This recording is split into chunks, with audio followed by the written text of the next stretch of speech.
We're living in a world of tiny kitchens and shared laundry rooms. Are all the machines taken? What are you gonna do? But how did we get here? How did we end up living in apartments? Well, the modern concept of living had a big shift from single-family homes to apartment living around the mid-20th century. The reason is actually quite easy, but the concept of apartments or vertical living isn't actually that modern at all. Take, for instance, the ancient civilizations like the Greeks and Romans who have built the foundations for our evolving modern society. So let's explore together where it comes from.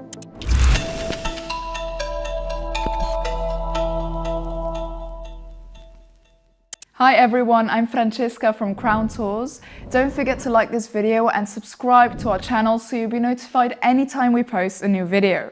It's Sunday. You're walking down the streets of Manhattan, maybe trying to get to your job, and you're surrounded by these giant tall buildings. So tall that they almost seem to get lost in the clouds. These giants of steel and glass aren't just buildings. They're a testimony of what we can reach when we aim really, really high. Have you ever wondered who came up with this idea? Who decided to live life on a whole new level? Who invented this concept of vertical living? Well, the Romans did. But how did this all begin? As the Roman Empire is growing bigger and bigger, the Roman city is evolving into an economical and cultural hub, which means that all sorts of people started to move to Rome to live and work in a city. But this caused a very obvious problem. The population was growing too fast, but the city wasn't growing with it, which meant housing shortage and overpopulation. Imagine Rome, a busy city where the emperors ruled, gladiators fought, but it wasn't all that glamorous. In the shadow of the Colosseum, a different life was building up. The hills were for the emperors, the aristocrats, the very wealthy people. But what about the normal people? They also had to find their own place to live in the city. Well, at the foot of Rome's main hills, a new concept was born, the Subura. Subura means suburbs, but doesn't refer to a suburban area we would see today. The name most likely has its origin from Latin, where sub means below or under, and urbs refers to the city.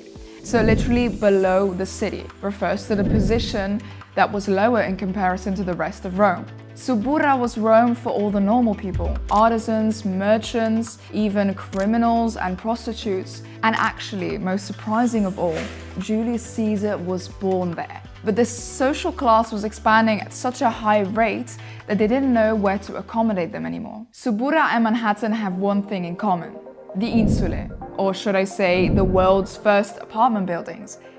They had multiple levels, narrow staircases, and a labyrinthine layout that would rival the likes of Manhattan. Insulae means island in Latin and points out to the way these buildings were all single islands in the big sea of the city. But life in the Insulae wasn't a piece of cake. Imagine waking up in a cramped, dimly lit apartment where you can be overwhelmed by the noises of the city, your neighbors are fighting, you can hear the smell of someone's cooking in the air.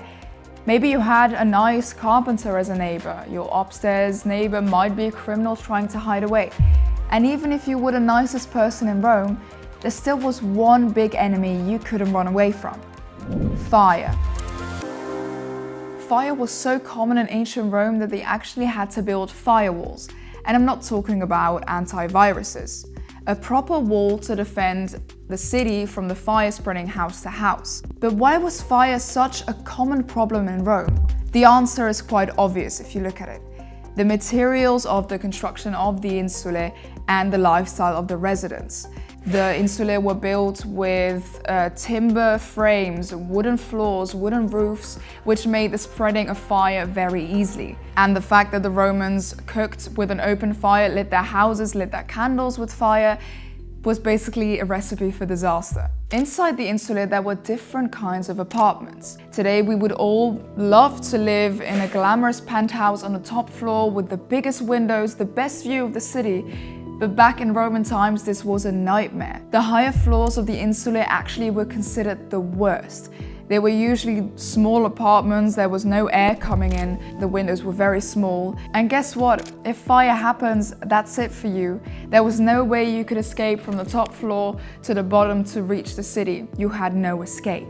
Instead, the lower floors were actually way better. The apartments were bigger, you had bigger windows, and you had easy access to the city. This vertical living situation was truly an innovation for the Roman people. No other cities in Europe had something similar. And as it was an innovation back then, we today still use the same idea to build our own buildings. Just as the Romans engineered a solution to their housing shortage problem, we today constantly break the boundaries of what's possible in our own urban landscapes. The story of the Insulae may be ancient, but its impact is timeless. The next time you're walking through New York, London, Berlin, look up at the skyscrapers and think back at the Romans. Because in the end, we today are not that different from the ancient Romans after all.